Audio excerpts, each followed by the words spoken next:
মুহাম্মাদুর রাসূলুল্লাহ সাল্লাল্লাহু আলাইহি ওয়াসাল্লাম সাহাবে کرام হুজুরদের দিকে লক্ষ্য করে হুজুর আমার জিজ্ঞাসা করে, হুজুর আমার আওয়াজ দিয়ে প্রশ্ন করতে থাকে। আমার সাহাবারা সব থেকে অবাক করে দেওয়ার মতন ঈমানটা কাদের, আশ্চর্য করে দেওয়ার মতন ঈমানটা কাদের। বুখারীর riwayat বলছি, মুসলিমের riwayat বলছি, মুত্তাফাকুন আলাইহি হাদিস দ্বারা প্রমাণিত। কোন ছোটি কিতাবের গল্প আপনাদের খিদমতে নয়, একাধিক হাদিসের কিতাবের মধ্যে এই হাদিসটাকে সহিহ বলে বিবেচনা করা হয়েছে। আল্লাহর নবী নবী মুহাম্মদুর রাসূলুল্লাহ সাল্লাল্লাহু আলাইহি ওয়াসাল্লাম জানিয়ে দেয়, পরিষ্কার অক্ষরে লেখা আছে, আল্লাহর রাসূল এলান করে দিচ্ছে, তোমাদেরকে প্রশ্ন করলাম সব থেকে অবাক করে দেওয়ার মতন, আশ্চর্য করে দেওয়ার মতন ঈমানটা কাদের, অবাক করে দেওয়ার মতন ঈমানটা কাদের। সাহাবে کرام হুজুরা বলে, আল্লাহ পাকের ফেরেশতাদের ঈমান সব থেকে অবাক করে দেওয়ার মতন ঈমান। আল্লাহ পাকের ফেরেশতারা যারা সর্বক্ষণ সর্ব অবস্থায় রবের দরবারে তাসবিহ পড়ে, আল্লাহ কোরআন দিয়ে বলছে, নাহনু নুসাব্বিহু বিহামদিকা ওয়া নুকাদ্দিসু লাক।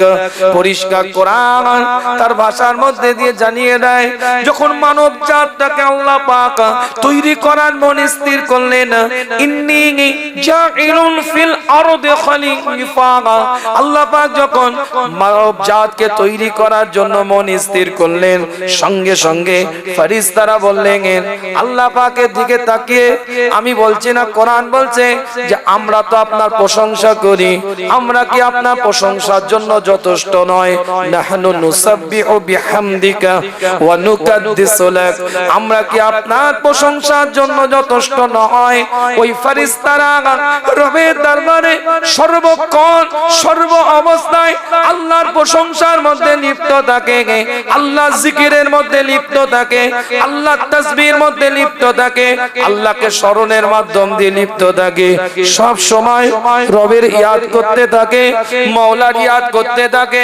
আল্লাহর নবী নবী মুহাম্মদুর রাসূলুল্লাহ সাল্লাল্লাহু আলাইহি ওয়াসাল্লাম ফেরেশতারা বলতে থাকে, আল্লাহর নবী আল্লাহর রাসূলের দিকে লক্ষ্য করে সাহাবারা বলতে থাকে, সব থেকে অবাক করে দেওয়ার মতন ঈমান, সব থেকে আশ্চর্য করে দেওয়ার মতন ঈমান আল্লাহ পাকের ফেরেশতাদের ঈমান। আল্লাহর নবী জানিয়ে দেন, তাদের ঈমান আবার অবাক করার কি আছে, আশ্চর্য করার কি আছে? তারা তো সর্বক্ষণ রবের খুব নিকটে নিকটে থাকে, কাছে কাছে থাকে, এতে আবার অবাক করার মতন কি আছে? ঈমান তো তারা আনবে, আশ্চর্য হওয়ার ঈমান আবার কি আছে তাদের? আল্লাহর রাসূল নবী করিম সাল্লাল্লাহু আলাইহি ওয়াসাল্লাম হুজুর আমার দ্বিতীয়বার আবার সাহাবাদের দিকে লক্ষ্য করে জিজ্ঞাসা করে, আমার সাহাবারা সব থেকে অবাক করে দেওয়ার মতন ঈমানটা কাদের? আল্লাহর নবী নবী মুহাম্মদুর রাসূলুল্লাহ সাল্লাল্লাহু আলাইহি ওয়াসাল্লামের সাহাবারা বলে, হুজুর যখন ফেরেশতাদের ঈমান আশ্চর্য নয়, তাহলে আল্লাহ পাকের নবী আলাইহিস সালাতু ওয়াস সালামদের ঈমান সব থেকে অবাক করে দেওয়ার মতন ঈমান। কেন? তারা আল্লাহ পাকের নবী, আল্লাহ পাকের রাসূল, আল্লাহ পাকের পয়গম্বর। আল্লাহ পাক তাদের উপরে আসমানি সাইফাগুলোকে নাজিল করেছে, আল্লাহ তাদের উপরে আসমানি কিতাবগুলোকে নাজিল করে দিয়েছে, তাওরাত, ইনজিল, জাবুর, আসমানি কিতাবগুলোকে নাজিল করে দিয়েছে। তাদের ঈমান সব থেকে অবাক করে দেওয়ার মতন ঈমান আল্লাহ নবী আল্লাহর রাসূল জানিয়ে দেয়। হাদিস বলছি, কোন ছোটি কিতাবের গল্প নয়, হুজুর এলান করে দিলেন না, তাদের ঈমান অবাক করার মতন ঈমান নয়, আশ্চর্য করার মতন ঈমান নয়। আল্লাহর রাসূল তৃতীয়বার আবার জিজ্ঞাসা করে, আবার প্রশ্ন করে, সব থেকে অবাক করে দেওয়ার মতন ঈমানটা কাদের, আশ্চর্য করে দেওয়ার মতন ঈমানটা কাদের? আল্লাহ নবী নবী মুহাম্মদুর রাসূলুল্লাহ সাল্লাল্লাহু আলাইহি ওয়াসাল্লামের দিকে তাকিয়ে সাহাবায়ে কেরাম হুজুররা বলে, যদি ফেরেশতাদের ঈমান না হয় অবাক করার মতন, যদি নবী আলাইহিস সালাতু ওয়াস সালামদের ঈমান না হয় অবাক করার মতন, তাহলে আমরা আপনার সাহাবা আমাদের ঈমান অবাক করে দেওয়ার মতন, আশ্চর্য করে দেওয়ার মতন আল্লাহর নবী জানিয়ে দেয়, তোমাদের ঈমান আবার অবাক করার মতন কি আছে? তোমরা খোদ আমি নবী আমাকে কাছাকাছি দেখতে পাচ্ছ, আমি রাসূল আমাকে দেখা যায়, তোমরা আমাকে দেখার পরে জঙ্গলের হিংস্র জন্তুগুলো সিজদা দেয়, আমি রাসূল আমার এত নিকটে তোমরা দেখো, আমি যখন রাস্তা দিয়ে হেঁটে হেঁটে যাই আসমানের মেঘগুলো আমার উপরে ছায়া করে, তোমরা দেখতে পেয়েছো সেটা? আমি চন্দ্রের দিকে ইশারা করেছি, চন্দ্র দ্বিখণ্ডিত হয়ে গিয়েছে, সচক্ষে তোমরা দেখেছো, আইনুল ইয়াকিন তোমাদের। আমি নবী সূর্যের দিকে ইশারা করেছি, সূর্য পুনরায় নামাজের জন্য আলীর ওয়াক্তের ব্যবস্থা করে দিয়েছে। এটা আবার তোমাদের ঈমান অবাক করার কি আছে? তোমরা এত কাছ থেকে আমি নবী আমাকে দেখেছো, আমি রাসূল আমাকে দেখেছো, তোমরা ঈমান আনবে না তো কারা ঈমান আনবে? এতে আবার অবাক করার কি আছে? আশ্চর্য করার কি আছে তোমাদের ঈমান? আল্লাহ নবী সাহাবারা বলে, হুজুর বিয়াদবি ক্ষমা করবেন, হুজুর বিয়াদবি মাফ করবেন, হুজুর আপনি বলে দিন কাদের ঈমান সবথেকে অবাক করে দেওয়ার মতন, কাদের ঈমান সবথেকে আশ্চর্য করে দেওয়ার মতন আল্লাহর নবী নবী মুহাম্মদুর রাসূলুল্লাহ সাল্লাল্লাহু আলাইহি ওয়াসাল্লাম জানিয়ে দেয়, সবথেকে অবাক করে দেওয়ার মতন ঈমান, আশ্চর্য করে দেওয়ার মতন ঈমান আমার আখেরি জামানায় কিছু উম্মতি হবে যারা আমাকে দেখবে না, আমার উপরে ঈমান আনবে, আমাকে দেখবে না, আমাকে রাসূল বলে মেনে নিবে, আমাকে দেখবে না, আমাকে পয়গম্বর বলে স্বীকারোক্তি দিবে, আমাকে দেখবে না, আমাকে শেষ নবী আখেরি নবী খাতামান নবীন বলে আওয়াজ না দিবে, আমাকে দেখবে না, আমাকে নবী রাসূল পয়গম্বর বলে স্বীকারোক্তি দিয়ে দিবে, বিন দেখে মুঝ পর ঈমান লায়ে, আমাকে না দেখে যারা ঈমান নিয়ে এসেছে তাদের ঈমান সবথেকে অবাক করার মতো, আশ্চর্য করে দেওয়ার মতন ঈমান আমি রাসূল এলান করে দিলাম।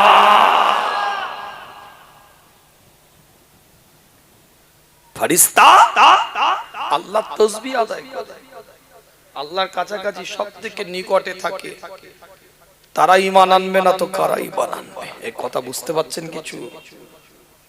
নবী আলাইহিস সালাতু ওয়াস সালাম তাদের উপরে আল্লাহর ওহী নাজিল হচ্ছে, আল্লাহর কথা তাদের কাছে আসছে, তাদের ঈমান আবার অবাক করার কি আছে? আশ্চর্য করার কি আছে?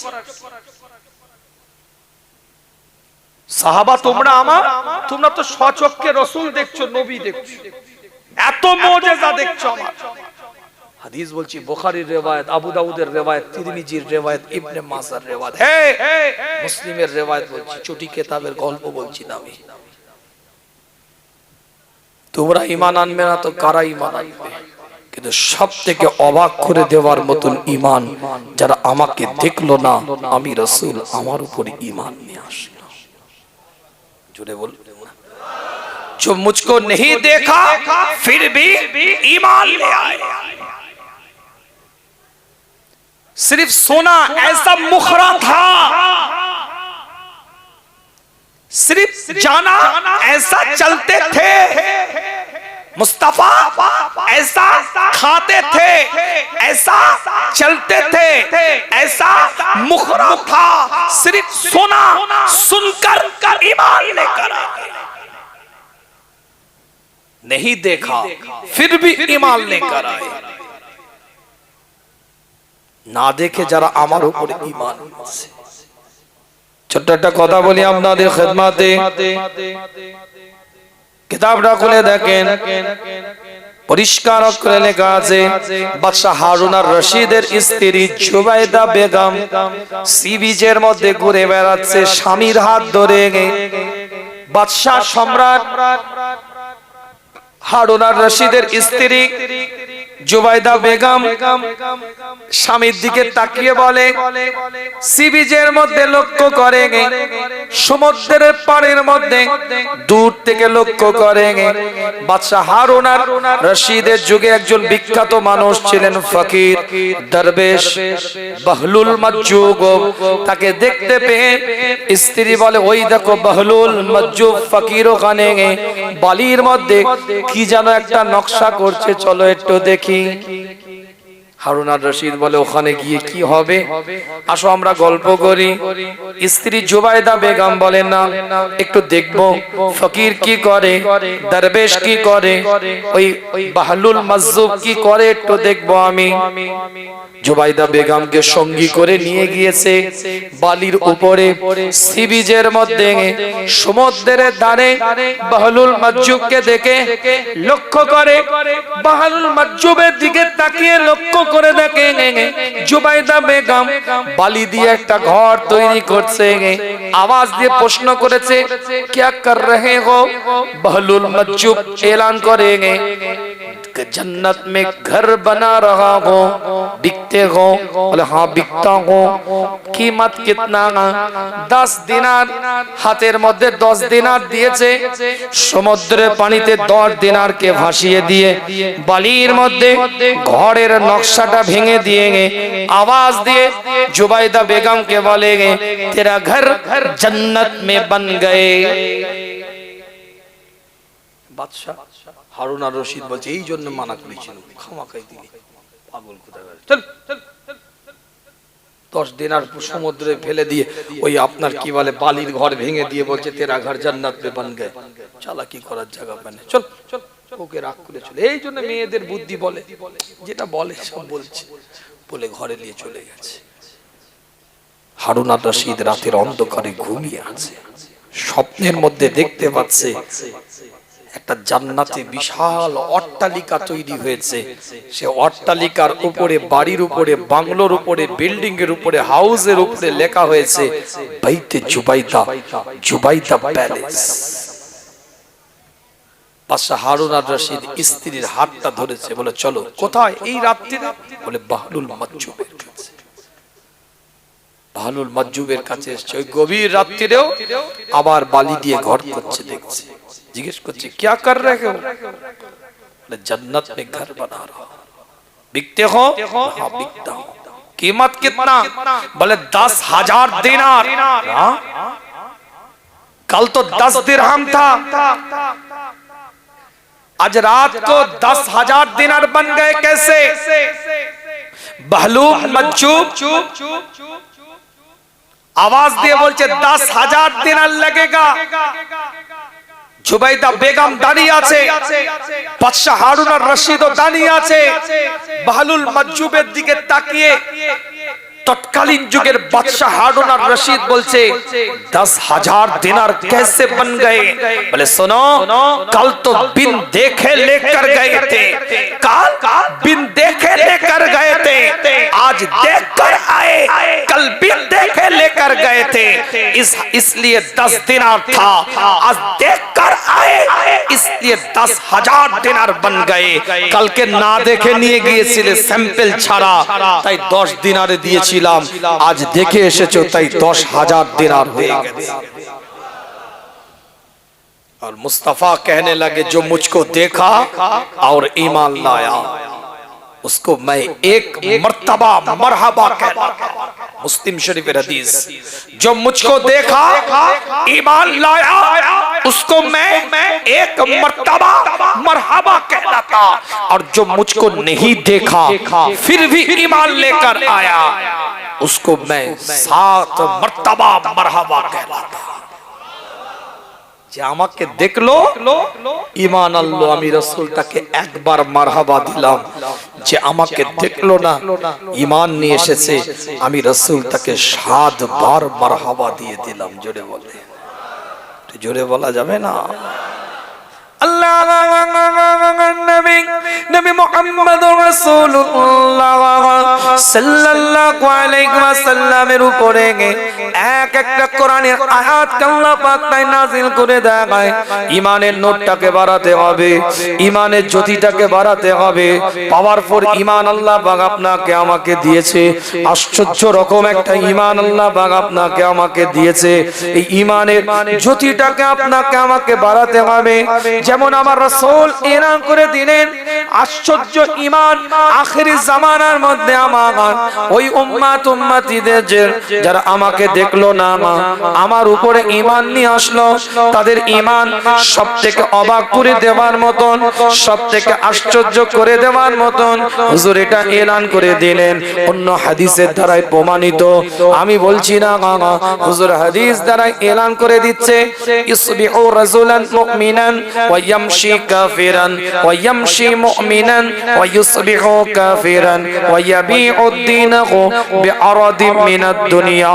আল্লাহর নবী মুহাম্মদুর রাসূলুল্লাহ সাল্লাল্লাহু আলাইহি ওয়াসাল্লাম জানিয়ে দিলেন সব থেকে অবাক করে দেওয়ার মতন ঈমান, আশ্চর্য করে দেওয়ার মতন ঈমান, আশ্চর্য করার মতন ঈমান যারা আমাকে না দেখে আমার উপরে ঈমান নিয়ে এসেছে।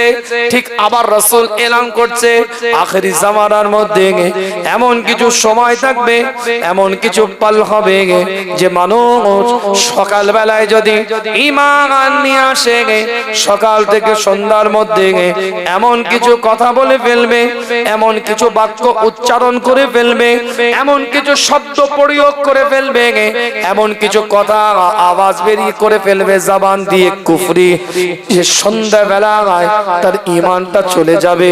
আবার ইসবিহু রাজুলান মুমিনান ওয়া ইয়ামশি কাফিরান ওয়া ইয়ামশি মুমিনান, সন্ধ্যা বেলায় যদি ঈমানে কালমা পড়ে না ঈমান নিয়ে আসে, সন্ধ্যা বেলা আল্লাহকে যদি এক বলে স্বীকারোক্তি করে, মুস্তাফাকে যদি নবী বলে মেনে নেয়, সন্ধ্যা থেকে নিয়ে সারা রাত্রির মধ্যে এমন কিছু বাক্য বলে ফেলবে, এমন কিছু শব্দ বলে ফেলবে, এমন কিছু জবান দিয়ে আওয়াজ দিয়ে দিবে, উচ্চারণ করবে কুফরি কথা, যে সকাল বেলায় তার ঈমানটা চলে যাবে।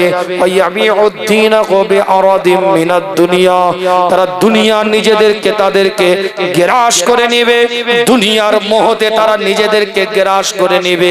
দ্বীন ইসলাম শরিয়াত একটা ফরজ তাদের কাছে রয়ে যাবে। কথাটা বুঝতে পারছেন না? বুঝতে পারছেন না? যে রাসূল বললেন সবথেকে অবাক করার ঈমান কাদের, একটু কথা বলতে হবে, খুব টার্নিং পয়েন্ট এটা আলোচনা। এখানটা যদি বুঝতে না পারেন মূল বিষয় বুঝতে পারবেন না। কি মনে হচ্ছে আমি কি ফাঁকি মেরে চলে যাওয়ার লাইনে ওয়াজ করছি নাকি, না খেটে খুঁটে কিছু বোঝাবার জন্য বলছি কথা? একটু কথা বলেন না রে বাবা। আপনার পীরের আওলাদ আপনার গ্রামে, আপনার পাড়ায়, আপনার মহল্লায়, আপনার এলাকায় এসেছে, দরবারে ফুরফুরা শরীফে গেলে একটু মুসাফা করার জন্য লাইন দিয়েও পীরের আওলাদের সাথে দেখা করবে বলে দাঁড়িয়ে থাকে। কথা ঠিক না ভুল বলছি? ওটা তো দাদা পীরের পাগল এসব এলাকার মানুষ। তো সেই বাড়ির রক্ত খুন, সেই বাড়ির বংশের সন্তান আপনার কাছে এসে একটু কথা বলতে চাইছে, আপনাদের কি কথা বললে অসুবিধা হবে? কি ওয়াজ করলাম, কি নসিহত করলাম ছাড়েন, পরের কথা। সমীক্ষা পরে চালাবেন, ভালো লেগেছে খারাপ লেগেছে মন্দ সেটা পরের কথা। আপনার পীরের আওলাদ আপনার পাড়ায়, আপনার মহল্লায়, আপনার গ্রামে, আপনার কাছে, আপনার মাহফিলে, এটা তো অস্বীকার করতে পারবেন না। একটু যদি কথা বলেন অসুবিধা হবে। আমি একটু পয়েন্টটা বোঝাবার জন্য তো কথা বলছি, আমি তার আপনার সাথে গল্প করব না। আল্লাহ রাসূল কি বললেন যে সবথেকে অবাক করার মতন ঈমান তাদের ঈমান যারা আমাকে দেখলো না, আমার উপরে ঈমান নিয়ে আসলো। খুব ভালো করে বুঝেন, এটা তো অবাক করার মতন ঈমান। কে সার্টিফিকেট দিচ্ছে? রাসূল। তাহলে আপনি আমি আমার রাসূলকে দেখি নাই, ঈমান এনেছি। তাহলে আপনার আমার ঈমান অবাক করার মতন ঈমান, আশ্চর্য করে দেওয়ার মতন ঈমান। ঠিক আমার রাসূল বলছেন আখিরি জামানায় এমন একটা সময় আসবে, সকাল বেলায় যদি কেউ মুসলমান হয় সন্ধ্যা বেলায় কাফের হয়ে যাবে। আবার সন্ধ্যা বেলায় যদি কেউ মুসলমান ইমানদার কলমা পড়ে, সকাল বেলায় রাতটা ঘুরতে না ঘুরতে মানে 12 ঘন্টায় দুবার তার ক্যারেক্টার চেঞ্জ হবে। কে বলছে? আমার রাসূল বলছেন। কেন? কঠিন সতর্কতা, কঠিন সময়, কঠিন পরিস্থিতি। আল্লাহ নবী নবী মুহাম্মদুর রাসূলুল্লাহ সাল্লাল্লাহু আলাইহি ওয়াসাল্লামের উপরে এক একটা কোরআনের আয়াতকে আল্লাহ পাক নাযিল করে দেয়। না বানোয়াটি আলোচনা, আপনাদের খিদমতে নয়। দুটো পয়েন্ট এখানে তুলে ধরেছি আপনাদের খিদমতে। নবী মুহাম্মদুর রাসূলুল্লাহ সাল্লাল্লাহু আলাইহি ওয়াসাল্লাম নিজে এলান করছে আখিরি জামানা এমন একটা সময় আসবে, এমন একটা পরিস্থিতি তৈরি হয়ে যাবে যে উম্মাত তারা সকাল বেলায় ঈমানের কালমা নিয়ে আসলে সন্ধ্যা বেলায় তারা ঈমানটাকে নষ্ট করে ফেলবে, এমন কিছু কুফরি কথা বলে ফেলবে। আবার যদি সন্ধ্যা বেলায় ঈমানের কালমা নিয়ে আসে, সন্ধ্যা থেকে সারা রাতের মধ্যে ঈমানটাকে তারা নষ্ট করে ফেলবে। মুফতি আজম আলা হযরত মিজলা খুজু পীর কেবলা রাহমাতুল্লাহ আলাইহি বলতেন, হাসতে হাসতে ঈমানটা চলে যাবে। হুজুর বলতেন হাসতে হাসতে ঈমানটা চলে যাবে, কানতে কানতেও ঈমানটা ফিরে পাওয়া যাবে না। মজাকে ছলে ঈমান চলে যায়। কি আমার কথাটা কিছু বুঝতে পারছে? মজাকে ছলে ঈমান চলে যায়। অনেকে আমরা বলি অনেক কিছু কথা, আল্লাহ না করো, খোদা না খাস্তা, আমি বোঝানোর জন্য বলছি, কান ধরে বলছি। অনেকে বলি তুমি আল্লাহ হয়ে গেছো, কথা বলে না, বলি না। কিছু হয়তো কথা সে বলে ফেলেছে, একটা কথা প্রসঙ্গে একটা কিছু আলোচনা হচ্ছিল, এ ব্যক্তি কাউন্টার করতে গিয়ে বলছে তুমি আল্লাহ হয়ে গেছো, কি তুলনা করছো? চলে গেল আল্লাহ, কুল হুয়াল্লাহু আহাদ, ফিনিশ। কোন শরীক করা যাবে না, কোন তুলনা করা যাবে না। হাসতে হাসতে ঈমানটা চলে যাবে। নবী মুহাম্মদুর রাসূলুল্লাহ সাল্লাল্লাহু আলাইহি ওয়াসাল্লাম কোরআনের ভাষায় জানিয়ে দিচ্ছে, ইয়া আইয়ুহাল্লাযীনা আমানুত্তাকুল্লাহা হাক্কা তুকাতিহি ওয়া লা তামুতুন্না ইল্লা ওয়া আনতুম মুসলিমুন। আল্লাহ কোরআন দিয়ে জানিয়ে দেয়, এই ঈমানদারেরা তোমরা আল্লাহকে ভয় করো, ভয় করার মতন ভয় করো, আল্লাহকে ভয় করো, ভয় করার মতন ভয় করো, ওয়ালা তামুতুন্না ইল্লা ওয়া আনতুম মুসলিমুন। যতক্ষণ পর্যন্ত তোমরা মুসলমান না হবে তোমরা মৃত্যুবরণ করো না, মুসলমান না হয়ে তোমরা মৃত্যুবরণ করো না। এখন মুসলমান কখন হব? এর জন্য কি আজরাইল দাঁড়িয়ে থাকবে? তুই কলমা পড়, তারপরে তোর জান কবজ করব, কথা বলে না কেন? বলবে আচ্ছা ঠিক আছে একটু সময় দিচ্ছি, তুই তওবা করে নে, তারপরে দেখছি তোর ভাইয়ের সম্পত্তি ঝেড়েছিলিস, একটু যা মাপ চেয়ে এলে, কথা বলেন না। বুনের হক দিসনি, যা মাপ চেয়ে নে। ক্ষমতা পাওয়ার আধিপত্য, স্ট্যাটাস, লোকবল, জনবল দেখিয়েছিলিস, ক্ষমতাকে অপব্যবহার করেছিলিস। একটা দাদার থাবা পিছনে ছিল, সিনা 56 ইঞ্চি করে ঘুরে বেরিয়েছিলিস। 2.5 ফুটের ঢালাই রাস্তায় 1.5 ফুট চাল বের করেছিলিস। 3 ফুটের ঢালাই রাস্তায় বালির বস্তা জড়ো করে রেখে দিয়েছিলিস। 3 ফুটের ঢালাই রাস্তায় পাথরের বস্তা, ইট, আপনার লাঠিগুলো, আপনার লাকড়িগুলো কাঠগুলো রেখে দিয়েছিলিস। যাদের হাঁটতে কষ্ট দিয়েছিলিস, যাদেরকে ব্যথা দিয়েছিলিস, যাদের উপরে অবিচার করেছিলিস, যা তাদের কাছে মাপ চেয়ে আগায়। আমি আজরাইল একটু চা খাচ্ছি তোর ঘরে, কথা বলেন না কেন? বুঝতে পারেননি কি বলছি? দাদাগিরি দেখিয়েছিলিস, ক্ষমতা দেখিয়েছিলিস, পাওয়ার দেখিয়েছিলিস, যা তাদের কাছে ক্ষমা চেয়ে আগায়। না না, কোনো সুযোগ দিবে না। আমি বলি না, কোরআন বলছে পরিষ্কার কোরআন তার ভাষার মধ্যে দিয়ে জানিয়ে দেয়। আল্লাহ পাক কোরআন দিয়ে এলান করে দেয়, সুম্মা ইউমিতুকুম সুম্মা ইউহয়িকুম সুম্মা ইলাইহি তুরজাউন। মৃত্যুর পরে জীবন্ত করা হবে, আবার হায়াতে জিন্দেগি দেওয়া হবে। মিনহা খলাকনাকুম ওয়া ফিহা নুঈদুকুম ওয়া মিনহা নুখরিজুকুম তারাতান উখরা। রবের দরবারে দাঁড় করানো হবে। এই রবের দরবারে দাঁড়াবার আগে জীবন তৈরি করতে হবে, শরিয়ত অনুযায়ী জীবনটাকে বানিয়ে নিতে হবে, ইসলামের ধারা অনুযায়ী জীবনটাকে তৈরি করে নিতে হবে, কোরআনের আইন অনুযায়ী জীবনটাকে তৈরি করে নিতে হবে। আখিরি জামানায় যারা রাসূলকে দেখলো না, ঈমান নিয়ে চলে আসলো, তাদের ঈমানটাকে আমার রাসূল আশ্চর্য বলেছে। ঠিক তেমন হাদিস দিয়ে আবার হুজুর এলান করে দিচ্ছে। হযরত আনাস থেকে হাদিসটা রিওয়ায়াত, বুখারী শরীফ রিওয়ায়াত করে, ইমাম তিরমিজি রিওয়ায়াত করেছে। 2263 নম্বর হাদিস, পরিষ্কার অক্ষরে লেখা আছে, আন আনাস ইবনে মালিক قال قال رسول الله صلى الله عليه وسلم। আল্লাহ নবী আল্লাহ রাসূল জানিয়ে দেয়, ইয়ালতি আলান নাস জামানু। আল্লাহ রাসূল এলান করে দিচ্ছে, মানুষের সামনে এমন একটা জামানা আসবে, এমন একটা পরিস্থিতি আসবে, আস-সাবিরু ফীহিম আলা দীনিহি কাল কাবিদি আলাল জামরি। আল্লাহ নবী আল্লাহ রাসূল জানিয়ে দিচ্ছে, মানুষের কাছে এমন একটা সময় আসবে যেমন হাতের মধ্যে কয়লা আগুন রাখাটা কষ্টকর, তার থেকেও কষ্টকর হবে মানুষ দিনের উপরে দাঁড়িয়ে থাকাটা, ইসলামের উপরে দাঁড়িয়ে থাকাটা, কোরআনের আইনের উপরে দাঁড়িয়ে থাকাটা, নবীর তরিকা অনুযায়ী নিজেকে পরিচালিত করা হাতের মধ্যে আগুন রাখার থেকেও বেশি কষ্ট হয়ে যাবে। এখন তো আমরা পার্সেন্টেজ মুসলমান হয়ে গেছি, কিছু মনে করবেন না, বাস্তব কথা বলছি, পার্সেন্টেজ মুসলমান।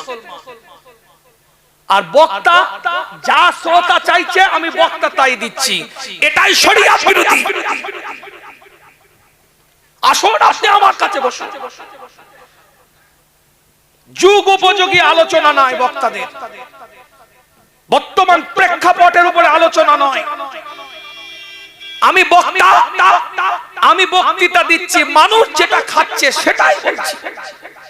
মানুষ রাজনৈতিক আলোচনা পছন্দ করছে, একটু গরম গরম বক্তব্য, ইনাকে একটু খুলে নিয়েছে উনার পিছনে ফিট করে দিতে হবে, উনাকে ঠেকিয়ে নিয়েছে ইনাকে লাগিয়ে দিতে হবে, সমাজে ভাইরাল।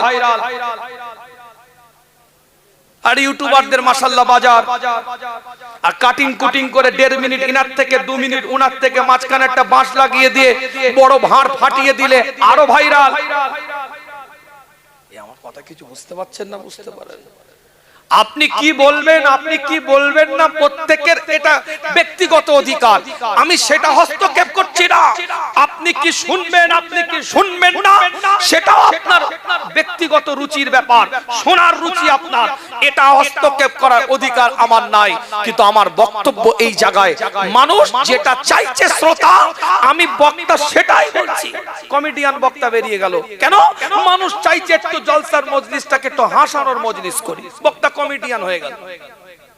একটা কোরআন নেই, একটা হাদিস নেই, একটা দিনের কথা নেই, হাসিয়ে দিয়ে চলে গেল। দুটো কুতিয়ে কাটিয়ে কোরআন বললো তো 33,000 জায়গায় ভুল। ভাইরাল বক্তা তিরিং বিরিং করে দাওয়াত করছে। আমার কথা কি ভুল হলে সামনে প্রতিবাদ করবেন, কান ধরে উঠবাস করে নেবে চলে যাব। মানুষ গজল শুনতে চাইছে, আমি বক্তা উঠে 50টা গজল গিয়ে চলে গেলাম। তাহলে আমি রাকিবকে বলছি না, ব্যাখ্যা ভুল দিবেন না। আমি বলতে চাই যে মানুষ যেটা চাইছে আমি সেটাই দিচ্ছি বক্তা। এর জন্য গোমরা সমাজ, গোমরা হওয়ার জন্য এটাই যথেষ্ট। কেন মানুষকে, মানুষ রোগী যা চাইছে সেটা ট্রিটমেন্ট ডাক্তার করতে পারে না। করতে পারে? ডায়াবেটিস পেশেন্ট তো খালি মিষ্টি খেতে চাইছে, তার ডাক্তার চাইবে মিষ্টি খা। আমার কথা কিছু বুঝতে পারছেন না? বুঝতে পারেন না? ডাক্তারের দায়িত্ব রোগীর রোগ দেখে তার প্রেসক্রিপশন করে তার ট্রিটমেন্ট করা। কার্ডিওলজিস্ট ডাক্তার সে ইকো করবে, ইসিজি করবে, এনজিওগ্রাম করবে, প্রেসক্রিপশন লিখবে। গ্যাস্ট্রোলজিস্ট ডাক্তার সে আপনার ইউএসজি করবে, আল্ট্রাসাউন্ড করবে, কোলোনোস্কোপি করবে, ইন্ডোস্কোপি করবে, রিপোর্ট দেখে প্রেসক্রিপশন লিখবে।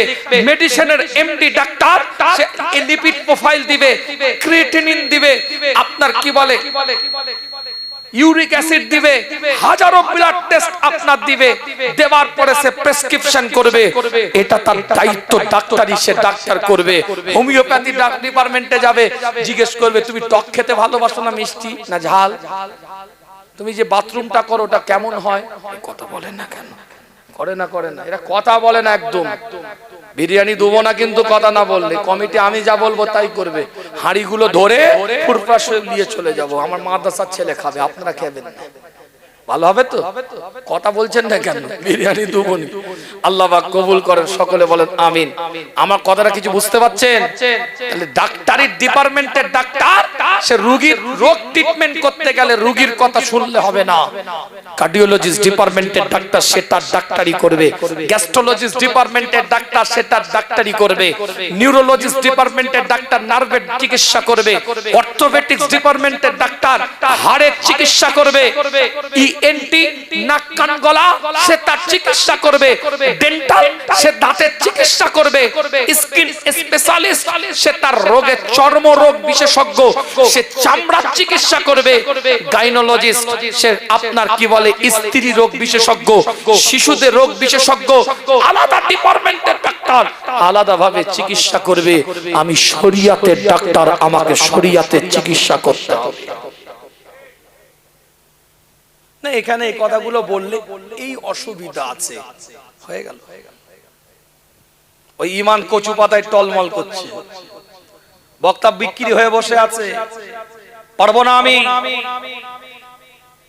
আপনি কি অ্যাঙ্গেলে আমার বক্তব্য নিবেন, আমার এটা দেখে আমি বক্তব্য দিতে আসিনি এখানে।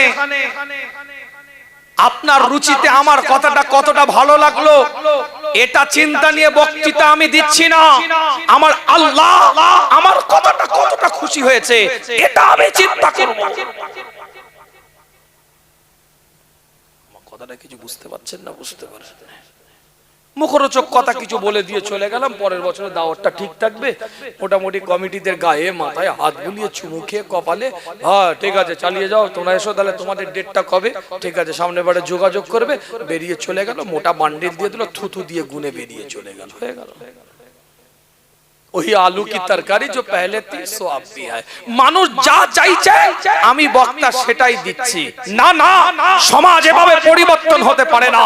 রোগী যা চাইছে তাই যদি ডাক্তার প্রেসক্রিপশন করে, রোগ কোনোদিন রোগীর ভালো হতে পারে না। তাই সমাজ যা চাইছে মা বক্তা যদি সেই বক্তৃতা দেয়, সমাজ কোনোদিন পরিবর্তন হতে পারে না। মানুষ ভুল করবে, ভুল সংশোধন করার দায়িত্ব একজন বক্তার বক্তৃতার মাধ্যম দিয়ে। সেখানে তিক্ততা আসবে, সেখানে মুখটা একটু বেঙ্গুল পোড়া হবে, সেখানে একটু চুলকানিতে মহলম লাগলে চিচ্চিরিনি ভাব লাগবে, সেখানে সবারই মন জয় করা যাবে না।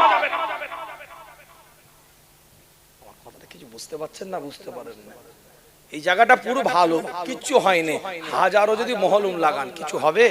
আর একটা জায়গায় পশমটা ছিঁড়ে যে একটু বিষ ফোড়া মতন হয়েছে, ওখানটা একটু খালি মহলমটা লেগেছে, উনি বাপরে কি দিচ্ছি দে। হাত জোর করে বলি, এতে যদি খুশি না হন আপনাদের পায়ে ধরে বলছি, আপনাদের পীরের আওলাদ, ঈমান বাঁচান, ঈমান চলে যাবে। আমল তো পরের কথা, পরের গল্পে আসছি। আমল পাত্রটা ঠিক করেন, বললাম না হাসতে হাসতে ঈমান চলে যাচ্ছে। পাত্র ঠিক করেন, পরে পানি ঢালবেন। ঈমানের জায়গায় দুর্বলতা এসে গেছে, কিছু মনে করবেন না ভাই। কুফরি আকীদা এসে গেছে আমাদের আকীদার মধ্যে, শরিয়ত বিরোধী আকীদা এসে গেছে আপনার আমার চিন্তার মধ্যে। আস্তাগফিরুল্লাহ, নাউযুবিল্লাহ, আল্লাহ মাফ করে। এখান থেকে বেরিয়ে আসতে হবে। তাই হুজুর বলছে আখেরি জামানার পরিস্থিতিটা কেমন হবে? একটা মানুষ ইমানদার, ইমানি হালাতে দিনের উপরে, শরিয়ত উপরে দাঁড়িয়ে থাকাটা ততটাই কষ্ট হয়ে যাবে যতটা একজন আগুনের গোলা হাতে নিয়ে থাকাটা কষ্টকর। আল্লাহ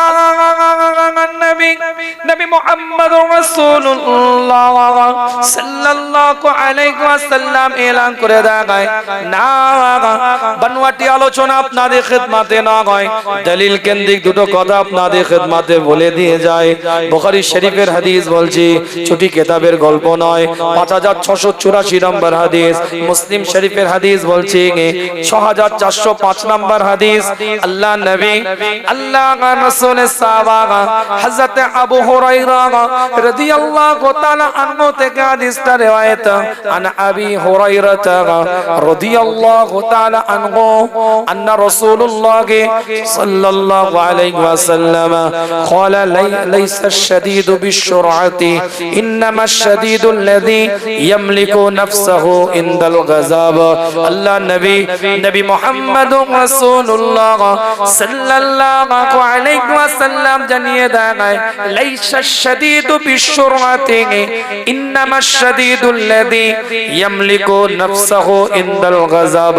আল্লাহ নবী জানিয়ে দেন, কুস্তিগিরি করে যারা, কুস্তি করতে করতে জয়লাভ করেছে, কুস্তিগিরি লড়াই করতে করতে লড়াইয়ের ময়দানে জয়লাভ করে গিয়েছে, এটা প্রকৃত জয় নয়, প্রকৃত বাহাদুরের পরিচয় নয়, প্রকৃত ক্ষমতাশীলের পরিচয় নয়। যে ব্যক্তিটা নিজের নফসের সাথে, নিজের অন্তরের সাথে, নিজের দিলের সাথে জিহাদ করলো, রাগটাকে নিয়ন্ত্রণ করলো এবং নিজের নফসের সাথে জিহাদ করলো এবং ওই জিহাদে জয়ী হয়ে গেল, আল্লাহর দরবারে প্রকৃত বাহাদুরের খাতায় আল্লাহ তার নামটাকে লিখে দিল।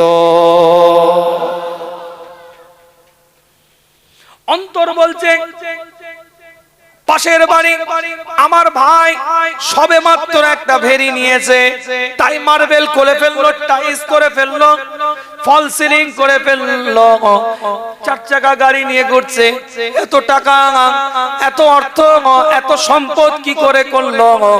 নফস বলছে, হিংসার মনোভাব তৈরি করে দিচ্ছে। কিন্তু এই হিংসার মনোভাব থেকে আপনি নিজের নফসকে যখন কন্ট্রোল করবেন, আমি যখন নিজের নফসটাকে কন্ট্রোল করতে পারবো না, সে তাকে আল্লাহ পাক দিয়েছে, আল্লাহ তাকে নিয়ামত দিয়েছে, আমাকে আল্লাহ পাক নিয়ামত দিবে। যে হালে আল্লাহ আমাকে রেখেছে সেই হালে আমি খুশি। এইভাবে যদি নিজের নফসটাকে কন্ট্রোল করতে পারেন, এই জিহাদ হিংসা না করে, পরচর্চা না করে, পরনিন্দা না করে, গীবত না করে, মানুষের সাথে ধোঁকাবাজি, ফেরেববাজি, চিন্তা ভাবনায় না গিয়ে যদি নফসটাকে যদি আমি কন্ট্রোল করতে পারি, প্রকৃত যদি কন্ট্রোলের জায়গা যদি তৈরি করতে পারি, আল্লাহ পাক কবুল করে নিবে, নিয়ামতের দ্বারাই পরিপূর্ণ করে এক একটা বান্দাকে ওলি বানিয়ে দিবে, বাহাদুরের খাতায় আল্লাহ পাক নামটাকে লিপিবদ্ধ করে দিবে। জোরে বল।